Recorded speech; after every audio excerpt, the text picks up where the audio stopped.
তোমার ঠোঁট আমার ঠোঁট ছুঁলো, যদিও এ প্রথমবার নয়, চুম্বন তো আগেও বহুবার।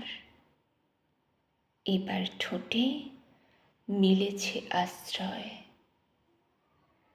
যেমন সব ভয়ের গল্পে হয়, দৈত্য দানব রাক্ষস আর ক্ষয়, তিলে তিলে শুকোয় রাজকুমারী,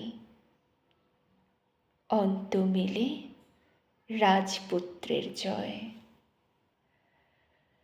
তবুও খুব ভিতরে বাধাহীন, লড়াই চলে শুম্ভ নিশুম্ভের। প্রথম বলে ফুলটি ছিঁড়ে খাবো, দ্বিতীয় বলে হাত পাততে শেখ। আসলে তুমি দীর্ঘ শালমলি, সবার মাথা ছাড়িয়ে তরুবর। তোমার ঠোঁট আমার ঠোঁট ছুঁলো, আর যা কিছু অকিঞ্চিৎকর।